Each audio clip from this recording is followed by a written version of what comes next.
ಮುಂದಿನ ಲೋಕಸಭಾ ಚುನಾವಣೆಯಲ್ಲಿ ಉಡುಪಿ ಚಿಕ್ಕಮಗಳೂರು ಲೋಕಸಭಾ ಕ್ಷೇತ್ರದಿಂದ ಬಿಜೆಪಿ ಅಭ್ಯರ್ಥಿಯು ಆಕಾಂಕ್ಷಿಯಾಗಿದ್ದೇನೆ ಎಂದು ಮಾಜಿ ಮಂತ್ರಿ ಪ್ರಮೋದ್ ಮಧ್ವರಾಜ್ ಚಿಕ್ಕಮಗಳೂರು ಜಿಲ್ಲೆ ಬಾಳೆಹೊನ್ನೂರಿನಲ್ಲಿ ನಡೆದ ಸುದ್ದಿಗೋಷ್ಠಿಯಲ್ಲಿ ಹೇಳಿದ್ದಾರೆ. ಬಿಜೆಪಿಯಿಂದ ಆಕಾಂಕ್ಷಿಗಳು ಬಹಳ ಜನರು ಇದ್ದಾರೆ. ಹೈಕಮಾಂಡ್ ಯಾರಿಗೆ ಟಿಕೆಟ್ ಕೊಟ್ಟರೂ ನಾನು ಪ್ರಾಮಾಣಿಕ ಕಾರ್ಯಕರ್ತನಾಗಿ ಅಭ್ಯರ್ಥಿ ಗೆಲ್ಲಲು ಶ್ರಮಿಸುತ್ತೇನೆ. ನನ್ನ ರಾಜಕೀಯ ನಿವೃತ್ತಿ ಬಿಜೆಪಿಯಲ್ಲೇ ಹೊಂದುತ್ತೇನೆ ಎಂದರು. ಮುಂಬರುವ ಲೋಕಸಭಾ ಚುನಾವಣೆಗೆ ಉಡುಪಿ ಚಿಕ್ಕಮಗಳೂರು ಲೋಕಸಭಾ ಕ್ಷೇತ್ರಕ್ಕೆ ಭಾರತೀಯ ಜನತಾ ಪಕ್ಷದಿಂದ ನಾನು ಒಬ್ಬ ಆಕಾಂಕ್ಷಿ ಇದ್ದೇನೆ. ನನ್ನ ಜೊತೆಗೆ ಬೇರೆ ತುಂಬ ಜನ ಆಕಾಂಕ್ಷಿಗಳು ಇರ್ಬೋದು, ಅದರಲ್ಲಿ ಏನು ತಪ್ಪಿಲ್ಲ.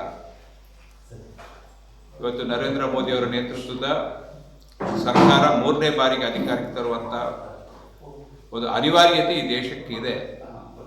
ನರೇಂದ್ರ ಮೋದಿಯವರನ್ನು ಹೊರತುಪಡಿಸಿದರೆ ಬೇರೆ ಯಾವ ನಾಯಕರು ಕೂಡ ಈ ದೇಶವನ್ನು ಮುನ್ನಡೆಸಬಲ್ಲ ಶಕ್ತಿಯನ್ನು ಹೊಂದಿರುವುದಿಲ್ಲ.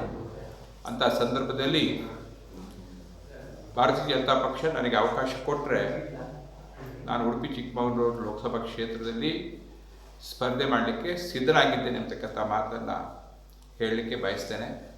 ಒಂದು ವೇಳೆ ನನಗೆ ಟಿಕೆಟ್ ಸಿಗದೆ ಬೇರೆ ಯಾರಿಗೂ ಟಿಕೆಟ್ ಕೊಟ್ಟರೂ ಕೂಡ ಒಬ್ಬ ಸಾಮಾನ್ಯ ಕಾರ್ಯಕರ್ತನಾಗಿ ಭಾರತೀಯ ಜನತಾ ಪಕ್ಷದ ಅಧಿಕೃತ ಅಭ್ಯರ್ಥಿಯನ್ನು ಗೆಲ್ಲಿಸುವಲ್ಲಿ ನಾನು ಶಕ್ತಿ ಮೀರಿ ದುಡಿತೇನೆ ಅಂತಕ್ಕಂಥ ಮಾತನ್ನು ಹೇಳ್ತೀನಿ.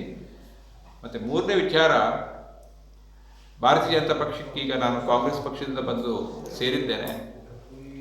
ಇನ್ನು ನನ್ನ ರಾಜಕೀಯ ನಿವೃತ್ತಿಯವರೆಗೆ ಭಾರತೀಯ ಜನತಾ ಪಕ್ಷ ಹೊರತುಪಡಿಸಿ ಬೇರೆ ಯಾವುದೇ ಪಕ್ಷಕ್ಕೆ ಸೇರ್ಪಡೆ ಆಗುವುದಿಲ್ಲ ಎಂಬುದನ್ನು ಕೂಡ ನಾನು ಸ್ಪಷ್ಟಪಡಿಸ್ತಾ ಇದ್ದೇನೆ. ಮುಂಬರುವ ಲೋಕಸಭಾ ಚುನಾವಣೆಗೆ ಉಡುಪಿ ಚಿಕ್ಕಮಗಳೂರು ಲೋಕಸಭಾ ಕ್ಷೇತ್ರಕ್ಕೆ ಭಾರತೀಯ ಜನತಾ ಪಕ್ಷದಿಂದ ನಾನು ಒಬ್ಬ ಆಕಾಂಕ್ಷಿ ಇದ್ದೇನೆ.